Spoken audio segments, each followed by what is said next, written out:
Hai, Assalamualaikum. Kembali lagi di channel Belajar Seru, cara belajar yang menyenangkan. Di video kali ini kita akan belajar tentang pemeliharaan penghijauan kota dengan menggunakan metode tabu lampot. Nah, anak-anak catat bagian terpenting dari materi ini ya. Seperti apa penghijauan itu? Penghijauan adalah usaha penataan lingkungan dengan mempergunakan tanaman sebagai materi pokoknya. Penghijauan diartikan sebagai upaya yang dapat menanggulangi degradasi atau penurunan mutu dan kualitas lingkungan. Penghijauan juga merupakan salah satu kegiatan yang harus dilakukan secara rutin untuk menangani krisis lingkungan. Pada umumnya, kerusakan lingkungan disebabkan oleh tindakan atau aktivitas manusia. Kerusakan lingkungan di Jakarta semakin meningkat. Hal ini dapat dirasakan dengan udara semakin panas, sering terjadi banjir pada musim hujan, dan kekeringan pada musim kemarau. Penyebab kerusakan lingkungan di Jakarta yang pertama karena pembangunan terus dilakukan. Pembangunan yang dilakukan yaitu pembangunan gedung bertingkat, pusat perbelanjaan, dan perluasan jalan, sehingga lahan tanam berkurang. Yang kedua terjadi karena peristiwa alam seperti gempa bumi, angin puting beliung, banjir, tanah longsor, tsunami, dan gunung meletus. Selanjutnya, penyebabnya terjadi karena kurangnya kepedulian dan kesadaran masyarakatnya sendiri dengan membuang sampah dan menebang pohon sembarangan.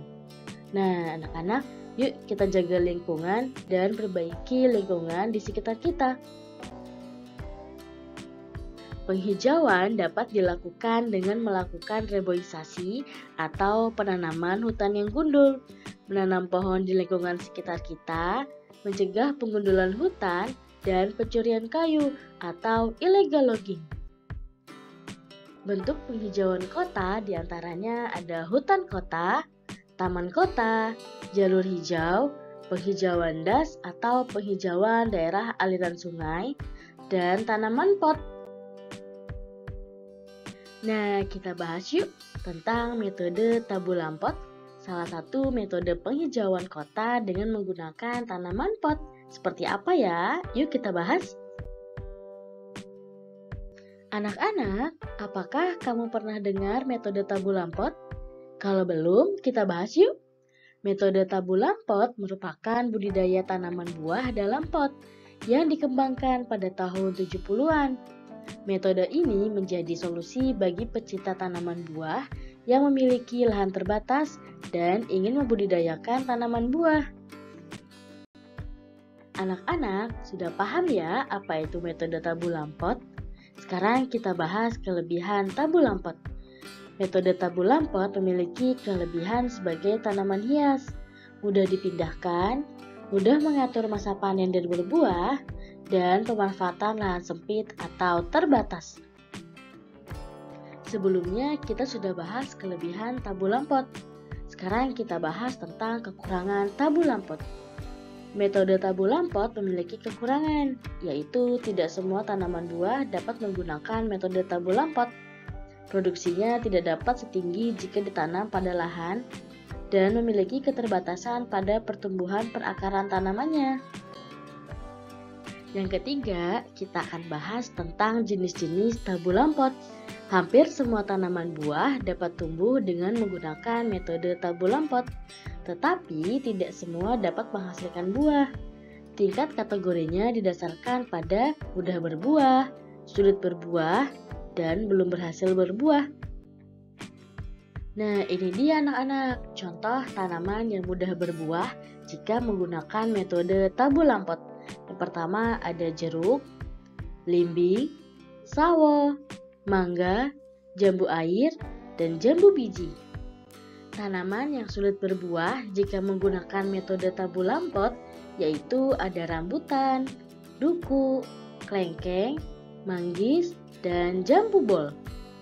Nah, tanaman yang belum berhasil berbuah jika menggunakan metode tabu lampot ada dua, yaitu durian dan juga alpukat.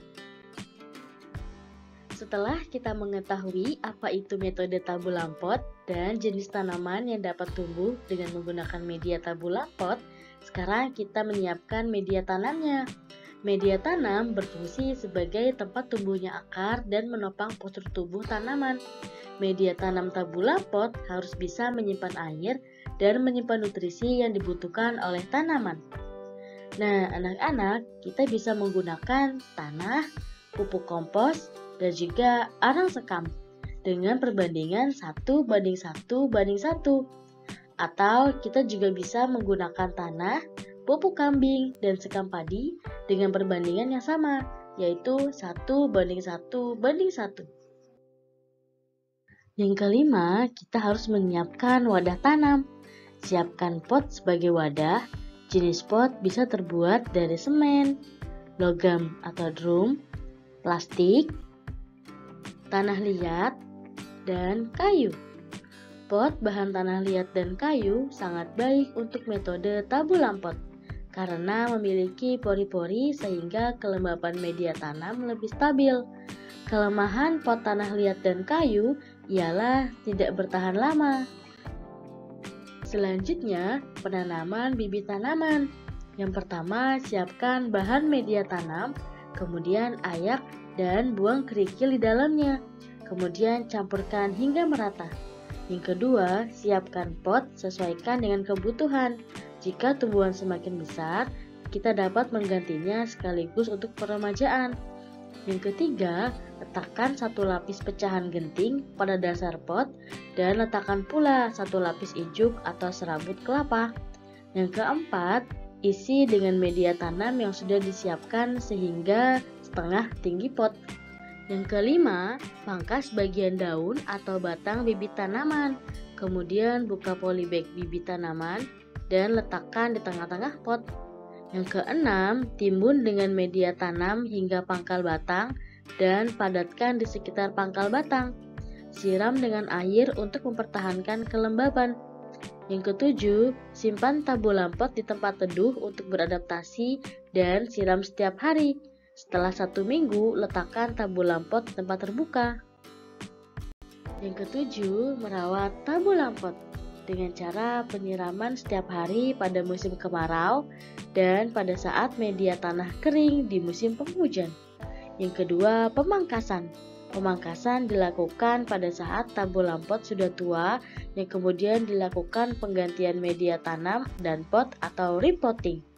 Yang ketiga, pemupukan. Pemupukan pertama kali dilakukan 1 bulan setelah tanam. Selanjutnya dilakukan 3-4 bulan sekali. Penghijauan kota dengan menggunakan metode tabula pot memiliki beragam manfaat, yaitu penyaring udara terhadap polusi udara, menurunkan suhu dan temperatur udara, sebagai sumber pangan dan obat-obatan, rekreasi murah dan obat stres, serta peluang sumber penghasilan. Kesimpulan dari materi ini, yang pertama, tabula pot merupakan metode menanam buah dalam pot yang sudah dikembangkan pada tahun 70-an. Yang kedua, tanaman buah yang mudah dikembangkan oleh tabula pot ialah jeruk, belimbing, mangga, sawo, jambu biji, dan jambu air. Yang ketiga, perawatan media tabula pot dilakukan dengan 3 cara, yakni penyiraman, pemangkasan cabang pohon, dan pemupukan. Nah, anak-anak, terima kasih sudah mengikuti pelajaran PLBJ kali ini. Semoga materi yang disampaikan dapat bermanfaat dan sampai ketemu di materi selanjutnya. Dadah!